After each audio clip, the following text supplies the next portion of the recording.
Okay, so day one of the playoffs is in the books. I'm going to be spending a good amount of time on two of the games, including the absolute chaos that just was the Kings and the Warriors. Other big one being, of course, Knicks Cavs. As of right now, both of my series predictions are wrong on those two. Speaking of series predictions, if you did not see my tweet or community post, I took down my Lakers Grizzlies video because I'm switching my pick to the Grizzlies. I think LeBron and AD are going to play great, and I am still scared of like Jaren Jackson as well as Dillon Brooks' fouls, but I think the Grizzlies' defense will be good enough to hold back the rest of the Lakers. Not to say that Austin Reeves or D'Lo or Malik Beasley can't have big games, but I don't know if the rest of those guys are going to be able to consistently beat the Grizzlies. And also, 38-year-old LeBron, who I think is probably going to have to play like 40 minutes a game in this series against this Grizzlies defense. Like, I could picture the guy getting a bit tired by the end. I still think it's going to be a really competitive series, though, and I can still see the Lakers winning. Anyway, let's get on to Kings Warriors. My goodness, dude, in the middle of this game, I was trying to like really wrap my head around like what am I going to say in the video, and eventually I'm just like, you just got to appreciate some obscene shot making when it happens. I mean, I will attempt to have like takes about things that we could see moving forward, but oh my god, I mean, the amount of contested jumpers or paint jumpers that De'Aaron Fox had.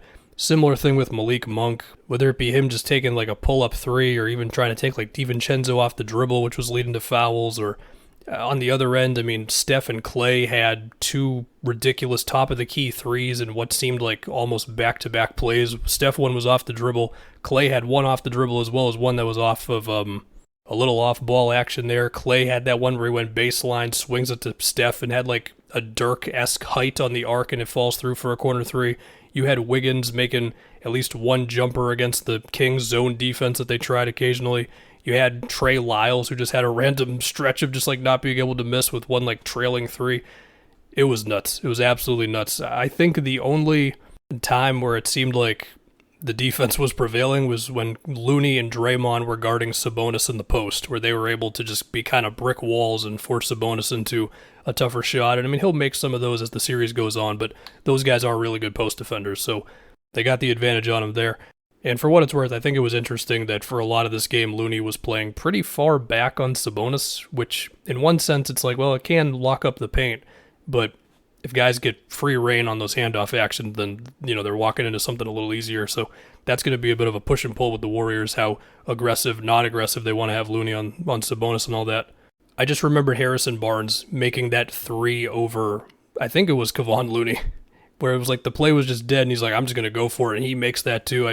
Eventually you just stop running out of ways to explain a basketball game. For what it's worth, like, look, the Warriors offense, they scored 1 million points, so this can just be nitpicking.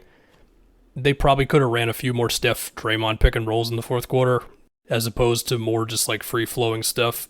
Because the idea there is as long as Sabonis is on the court, just constantly put that pressure on him to be there on Steph, and we'll see there. I did have a question going into the series of who would Draymond guard. For most of this, he was not on De'Aaron Fox, so they did not do what they did in that one regular season game. We'll see if that changes. I mean, they've had Draymond start games on guards before. They did it against Jalen in the finals and a couple of those games, so that is in the back pocket, but he was not really on Fox. I mean, he switched onto Fox a couple of times, but in terms of starting possessions and all that, they didn't lean on it as much. It seemed like DiVincenzo or like GP2 had most of the chances on Fox. Wiggins as well. I'm pretty sure of all this. This game was so chaotic. Part of me is like, are you sure you just watched what you think you watched? Clay did get at least one possession. That was a question I had. How would Clay look guarding Fox? And Fox crossed him up pretty bad on one of those. So I don't know if that one's going to hold up for Clay.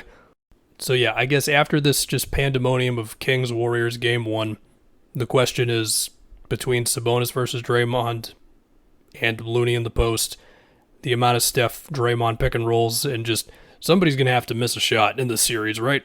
And also, this was something I did bring up in the preview, the hesitance that I would have towards doubling De'Aaron Fox. And so we'll see if the Warriors want to try that. I don't know. I mean, look, all season, Fox, he was amazing at mid-range jumpers, and the amount that he made over Draymond or DiVincenzo or a floater or like a paint jumper over Looney in this one, like, that's what he does. So, I don't know. We'll see how they want to play it, if they want to go just more aggressive with putting guys on him and stuff. But the fear there is, of course, you're opening up shots for all these king shooters and cutters and all that. Now let's get to Cavs-Knicks. The Knicks are up 1-0 in a game that was a defensive game, but also there was some wild shot making at the same time. I think the Knicks did some interesting things with like putting two guys on the ball against Cleveland, which did make the Cavs offense kind of rough outside of Donovan Mitchell making some wild shots. But I do want to start with the Knicks' offensive rebounding, especially from Josh Hart. And, in the preview for the series, I missed the mark a bit because I didn't really focus on the Knicks' offensive rebounding. And I guess in the back of my head, I was just like, well, if Jared Allen and Evan Mobley are on the court together, then I guess that can hold it down a bit. Not the case in this game one. The two I remember the most that felt like the biggest gut punches to the Cavs were the one where Brunson had to take a three that wasn't so great, and Josh Hart just cuts from the top of the key and gets it for a putback layup. The second one was when they had two offensive rebounds. I think the first one was from Hart, and the second one was from Mitchell Robinson, who then threw it back to Randall, who threw it then to Robinson for a cutting dunk, and it's like, well, to put it plainly, you just can't have that if you're Cleveland. So I'm just going to throw the buzzwords of boxing out and gang rebounding. And actually, speaking of Mobley, there was a sequence that I remember that kind of summed up a lot of this game for me, besides like Jalen Brunson's shot making, and we'll get to all that, but it was a play where Donovan Mitchell was driving, and this was in the fourth quarter, I believe. He goes for a floater, and Julius Randle is the one waiting for him in the paint, and Julius is completely ignoring Evan Mobley, who was in the corner. That shot does not go in, and then it's RJ in transition.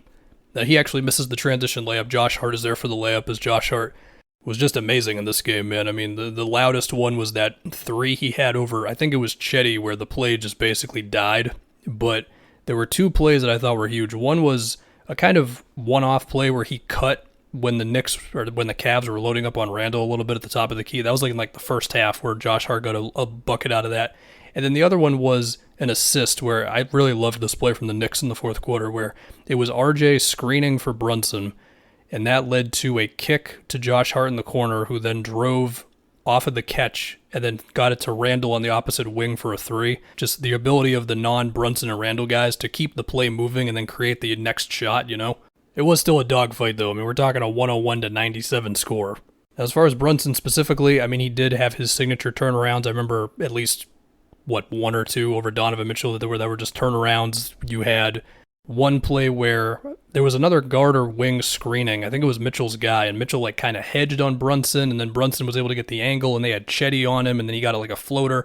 I thought it was interesting how the Knicks would run some stuff to where it wasn't Brunson having to deal with Mobley and Allen as much, but more so like guards and wings screening for him, Another one I remember, which wasn't a bucket, but it was like Brunson in the post against Garland, and then there was that skip pass to Obi Toppin in the opposite corner for a three, and Obi was great in his minutes, man, as a scorer. I don't want to forget about that Brunson step back three over Jared Allen. That was pretty nutty. We'll get to Cleveland's offense in a second here. You had Randall making his signature contested fadeaways, whether it be over Evan Mobley or Dean Wade in the first half, and that's the formula for the Knicks, man. It's Brunson and Randall making tough shots. Yes, Randall also missed a few tough shots, on top of offensive rebounding and just these guards and wings being good enough to keep it moving off the catch. Anyway, defensively, so the Knicks were throwing a lot of doubles at Garland and Mitchell, whether they would be technically traps or hedges, I don't know exactly, but that was a big thing, right?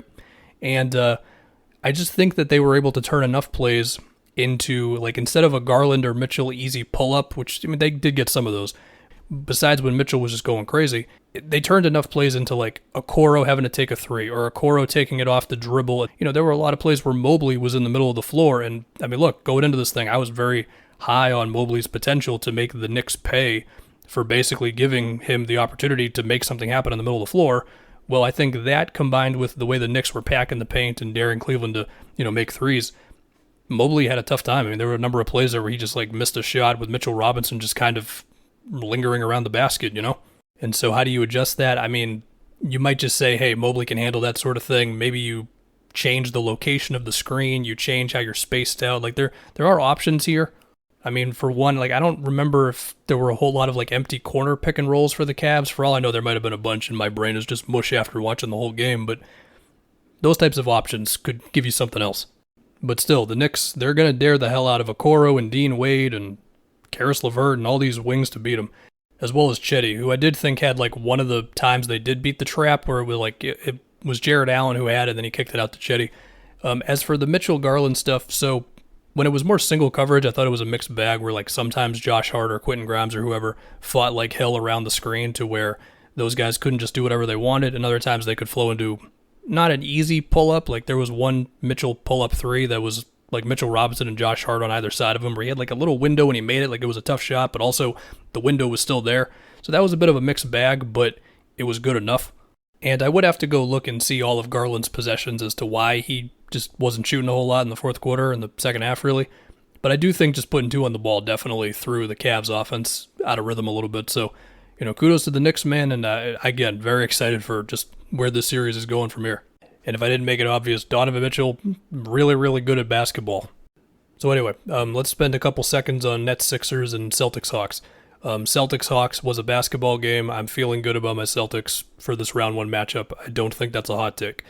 Also, I love Jaylen Brown.